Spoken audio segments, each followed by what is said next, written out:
रमेश बाबू अपने कार्यालय में अपनी सीट पर बैठकर फाइलों को उलट पलट रहे थे। उनका कार्यालय ग्रामीण क्षेत्र में था, जहां जाने के लिए कच्ची सड़कों से होकर जाना पड़ता था। अरे इतना ही नहीं, कार्यालय के आसपास में जंगली पौधे की अधिकता भी थी। कहीं कहीं तो ये जंगली पौधे इतने सघन थे कि एक घने जंगल के रूप में दिखते थे। कार्यालय के मुख्य दरवाजे को छोड़ दे तो बाकी हिस्से पूरी तरह से घास फूस आदि से ढके लगते थे। कार्यालय के कमरों की खिड़कियों आदि पर लंबे लंबे घास फूसों का साम्राज्य था। दिन में भी कार्यालय में एक हल्का अंधकार पसरा रहता था, जिससे ऐसा लगता था कि यह कार्यालय हरी भरी वादियों में शांत मन से बैठा हुआ किसी गहरे चिंतन में डूबा हुआ, क्योंकि इस कार्यालय में कुल कर्मचारियों की संख्या मात्र 5 ही थी, जिसमें से एक राम खेलावन थे, जो चपरासी के रूप में यहाँ अपनी सेवा दे रहे थे। राम खेलावन ही वह व्यक्ति थे जिनके कार्य व्यवहार से यह शांत कार्यालय कभी कभी मुखर हो उठता था और कर्मचारियों की हंसी ठिठोली से जाग उठता था। राम खेलावन जी पास के ही एक गांव के रहने वाले थे और प्रतिदिन कोई न कोई असहज घटना कार्यालय को ये बाकी 4 कर्मचारियों को सुनाया करते थे।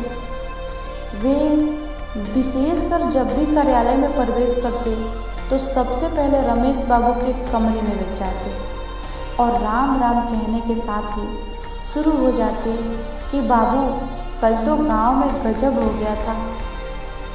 रामदैया को जंगल में चुड़ैल ने पकड़ लिया था, तो मनोहर का सामना एक भयानक भूत से हो गया था।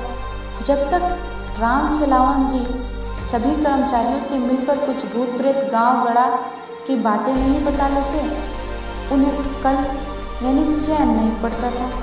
कोई कर्मचारी राम खिलावन की बातों को सहजता से सुनता तो कोई केवल हाँ हूँ करके उस ओर कान नहीं देता और उन्हें स्टोव जलाकर चाय बनाने के लिए कह देता या पानी की मांग करके उनसे बचने की कोशिश करता।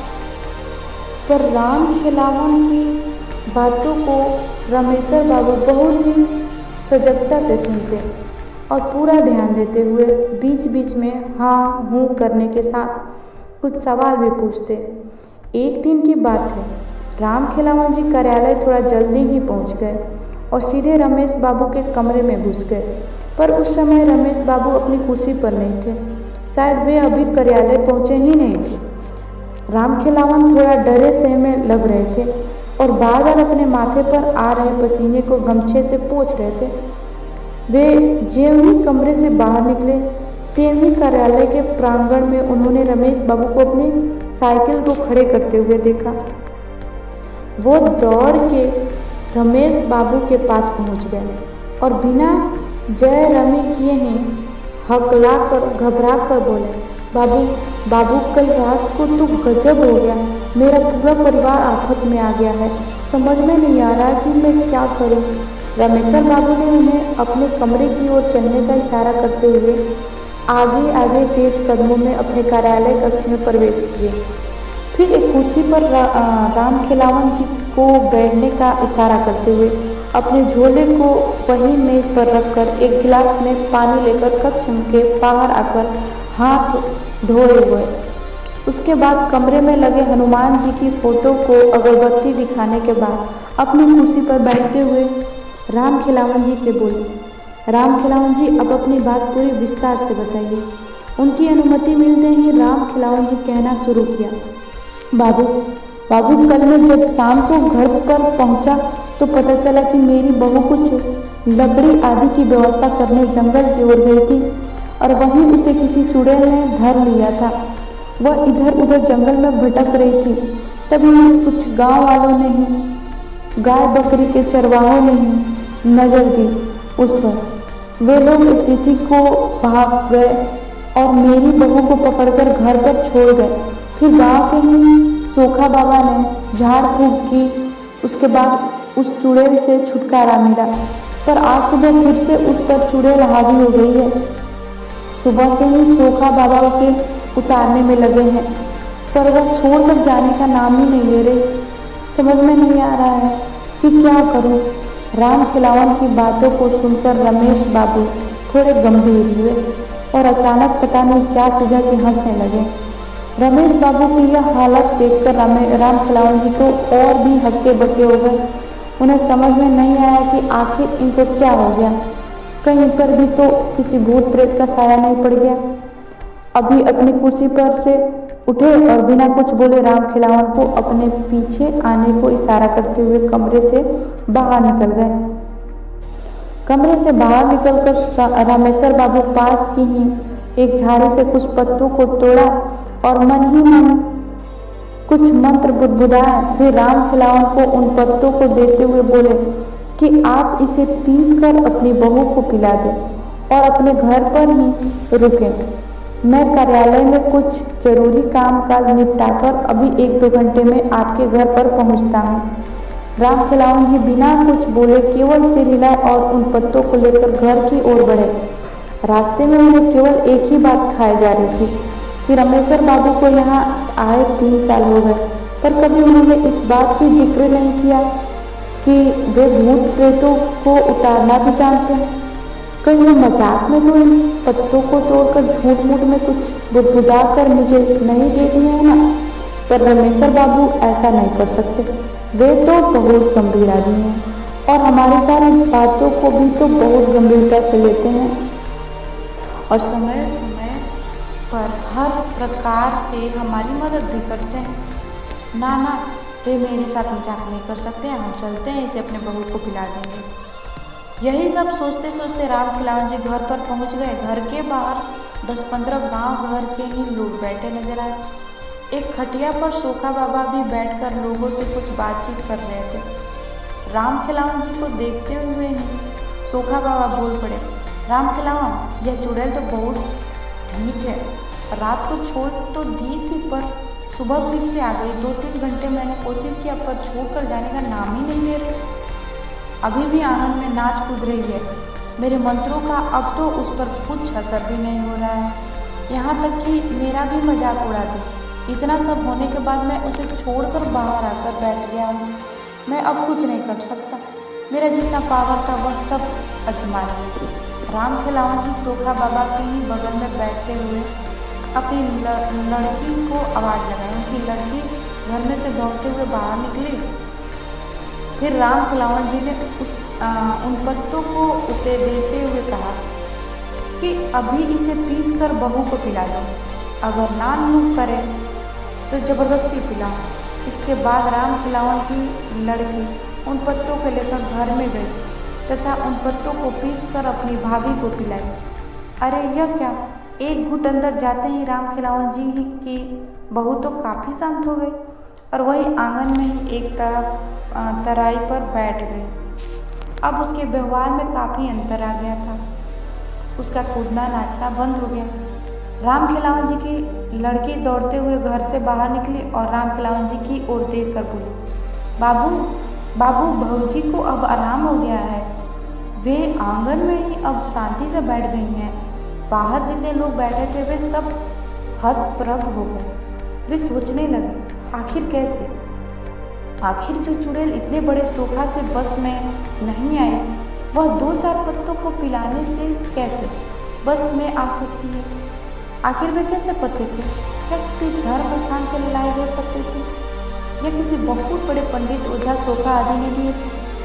वहाँ बैठे लोगों में से एक ने राम खिलावन जी की ओर देखा पर कुछ बोले। इससे पहले ही राम खिलावन जी ने उन पत्तों के बारे में बताया। सभी लोग बिन देखे उस रमेश बाबू के प्रति नतमस्तक हो गए। सोखा बाबा ने कहा कि वास्तव में आपके रमेश बाबू तो बहुत पहुँचे निकले।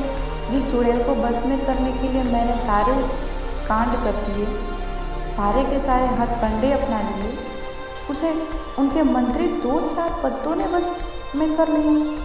फिर तो राम खिलावन जी थोड़ा तन कर बैठ गए और लगे रमेश्वर बाबू का गुणगान करने। अभी वे लोग आपस में बात कर ही रहे थे, तभी रमेश बाबू की साइकिल वहाँ रुकी। रमेश बाबू को देखते ही रामखिलावन जी दौड़कर रमेश्वर बाबू के हाथ से साइकिल लेकर खुद ही खड़ी करते हुए बोले, रमेश बाबू, आपके पत्तों ने तो कमाल कर दिया। अब बहू काफ़ी अच्छी है और शांत से आंगन में बैठी है। रमेश बाबू के इतना कहते ही वहाँ बैठे सभी लोग खड़े हो गए और रमेश बाबू की जयरमनी करने लगे। रमेश बाबू सबका अभिवादन स्वीकार करते हुए उन लोगों के बीच ही एक खाट पर बैठ गए। फिर रमेश बाबू ने रामखिलावन जी की बहू को घर में बाहर बुलवाया। वह काफ़ी शांत थी, पर रमेश बाबू को लगा कि अभी भी वह चुड़ैल यहीं है और पत्ते का असर खत्म होते ही फिर इसे जकड़ लेगी।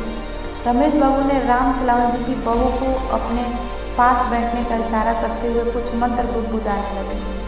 अरे यह क्या? रामखिलावन जी की बहू घबरा कर बोली, उठी, मुझे छोड़ दीजिए, मैं जा रही हूँ। मैं अब कभी भी इसे नहीं पकड़ूंगी। मुझे जाने दीजिए, मुझे जाने दीजिए, मैं जा रही हूँ। मैं जल रही हूँ, मेरा शरीर जल रहा, मुझे छोड़ दीजिए। उस चुड़ैल को इस तरह गिड़गिड़ाते हुए देखकर रामखिलावन जी की काफ़ी हिम्मत बढ़ गई। वे बोले, रमेश बाबू, इसे छोड़िएगा मत, इसे जलाकर भस्म कर दीजिए। पर वह चुड़ैल रामखिलावन जी की ओर ध्यान न देते हुए रमेश बाबू की ओर दयनीय स्थिति में देखते हुए अपने प्राणों की भीख मांगती रही। रामेश्वर बाबू काफ़ी गंभीर लग रहे थे। वे रामखिलावन जी की बहू की ओर गुस्से से देखते हुए बोले कि तुम कौन हो और इसे क्यों पकड़ी? इस पर वह चुड़ैल गिड़गिड़ाते हुए बोली कि मैं पास के ही जंगल में रहती हूँ, मैं बांजरा परिवार से हूँ। एक बार हमारे परिवार ने इसी जंगल के बाहर अपना टेंट लगाया था। शाम के समय में लकड़ी लेने जंगल में प्रवेश की। मुझे पता नहीं चला कि कब मैं घने जंगल में पहुँच गई और रास्ता भी भटक गई। तब तक रात भी होने लगी थी। जंगल में पूरा अंधेरा पसरना शुरू हो गया था। मैं थोड़ी डर गई थी पर हिम्मत नहीं खोई थी। अचानक मेरे दिमाग में एक विचार आया। मैंने सोचा कि रात के इस अंधेरे में अब रास्ता खोजना ठीक नहीं, कहीं किसी जंगली जानवर की शिकार ना हो जाऊं। इसीलिए मैंने हिम्मत करके वहीं एक मोटे जंगली पेड़ पर चढ़कर बैठ गई। मैंने सोचा कि सुबह होते ही मेरे परिवार के लोग जरूर मुझे खोजने आएंगे और अगर नहीं भी आए तो मैं खुद दिन में अपना रास्ता खोज लूँगी। पर वह रात शायद मेरे जीवन की समाप्ति के लिए ही आई थी। मैं जिस पेड़ पर चढ़कर बैठी थी उसी पर एक प्रेत का डेरा था। आधी रात तक तो सब कुछ एकदम ठीक ठाक था, पर उसके बाद अचानक वह प्रेत कहीं से उस पेड़ पर आ बैठा। उसके आते ही जैसे पूरे जंगल में भयंकर तूफान आ गया। अनेकों पेड़ों की डालियाँ तेज हवा से डरावने रूप से हिलने लगी थी। मुझे देखते ही वह जोरदार ढंग से अट्टहास किया और मुझे कोई प्रेतनी ही समझकर बोला कि तुम्हें पता नहीं कि यह मेरा निवास है। मैं कुछ जरूरी काम से जंगल से बाहर क्या गया, तूने मेरे बसेरे पर कब्जा कर लिया, मैं तुझे छोड़ूंगा नहीं। इतना कहकर वह मेरे तरफ झपटा। अत्यधिक डर से तो मेरी चीख निकल गई। मैं बहुत तेज चिल्लाई कि मैं कोई प्रेतनी नहीं हूँ, मैं इंसान हूँ। मेरी बातों को सुनकर तो वो और जोर से अट्टहास करने लगा और बोला कि मुझे एक संगिनी चाहिए। तुझे अगर सही सलामत रहना है तो मुझसे विवाह करना होगा, मरता क्या ना करता। मैंने सोचा कि अब इस समय बस एक ही रास्ता है कि इसकी बातों को मान लिया जाए और दिन उगने के बाद यहाँ से खिसक लिया जाएगा। मैंने उसके हाँ में हाँ मिलाते हुए अपनी सहमति दे दी। मुझे क्या पता था कि यह सहमति मुझ पर बहुत भारी पड़ेगी। इतना कहने के बाद रामखिलावन की बहू पर सवार वह चुड़ैल फूट फूट कर रोने लगे। रमेश बाबू थोड़े भावुक हो गए और उसके प्रति थोड़ी नरमी दिखाते हुए पानी भरा लोटा उसको पीने के लिए दे दिए। 2-4 घूंट पानी पीने के बाद उसने फिर से कहना शुरू किया। मेरी सहमति देने के बाद वह प्रेत पता नहीं कहाँ गायब हो गया। उसके गायब होते ही मैंने थोड़ी चैन की सांस ली। पर यह क्या, अभी 10-15 मिनट भी नहीं बीते होंगे कि उस जंगल में जैसे भूचाल आ गया हो, एक बहुत बड़ा तूफान आ गया हो। कितने पेड़ों की पता नहीं कितनी डालियाँ टूटकर धरती पर पड़ गई। कम से कम सैकड़ों भूत प्रेत वहाँ उपस्थित हो गए थे। चारों तरफ चीख पुकार मचा हुआ था। कुछ डरावनी अट्टहास कर रहे थे तो कुछ इस डाली से उस डाली पर कूद फांद रहे थे। तो कुछ ताली बजाकर नाच रहे थे। मुझे तो कुछ समझ में नहीं आ रहा था कि यह सब क्या हो रहा है। तब तक वही प्रेत फिर से मेरे पास प्रकट हुआ और बोला कि विवाह की व्यवस्था करने चला गया था, अपने परिवार वालों को बुलाने चला गया था। शादी में इन सबको भी तो शरीक करना होगा। अरे यह क्या, अब तो मेरी सामत आ गई। पूरा शरीर पीला पड़ गया, कुछ बोलने की हिम्मत नहीं रही। तभी अचानक एक प्रेतनी वहाँ प्रकट हुई और उस प्रेत से लड़ने लगी। वह प्रेतनी बोल रही थी कि मेरे रहते तो दूसरी शादी करेगा। कदापि नहीं, कदापि नहीं, मैं ऐसा नहीं करने दूंगी, मैं ऐसा नहीं होने दूंगी। और इतना कहने के साथ ही उस प्रेतनी ने उस डाल से मुझे धक्का दे दिया और जमीन पर गिरने के कुछ ही समय बाद मेरी इहलिलाक और समाप्त हो गई। मैं मर चुकी थी। इतने कहने के साथ ही वह चुड़ैल फिर से रोने लगी। इसके बाद रमेश बाबू ने उस चुड़ैल को चुप रहने का इशारा करते हुए कहा कि आज के बाद तू इन गांव वालों को कभी परेशान नहीं करेगी। चुड़ैल ने हामी भरते हुए कहा, ठीक है, पर मैं तो एक बहुत ही छोटी आत्मा हूँ। इन पास के जंगलों में पता नहीं कितनी भयानक भयानक आत्माएं विचरण करती है। आप उन सबसे इस गांव वालों को कैसे बचा पाएंगे? उस चुड़ैल की इस बात को सुनते हुए रमेश बाबू हल्की मुस्कान में बोले, तू तो बखस इन लोगों को, बाकी भूत प्रेतों से कैसे निपटना है वह तू मुझ पर छोड़ दे। इसके बाद रमेश बाबू ने लोगों को अब कभी न पकड़ने की बात उस चुड़ैल से 3 बार कबूल करवाई तथा साथ ही उसे थूक कर चाटने के बाद ही जाने दिया। तो पाठगर रमेश बाबू ने उस चुड़ैल से तो गांव वालों को छुटकारा दिला दिया, पर क्या वे दूसरे भूत प्रेतों से उन गांव वालों की रक्षा कर पाए? राज को राज ही रहने दिया जाए। खैर, आप लोग बताइए कि यह भूतिया काल्पनिक कहानी आप लोगों को कैसी लगी? और हाँ, इस राज के बारे में अगर जानना है तो कमेंट में ज़रूर अपनी राय दें, हम बिल्कुल बताएंगे आप लोगों को।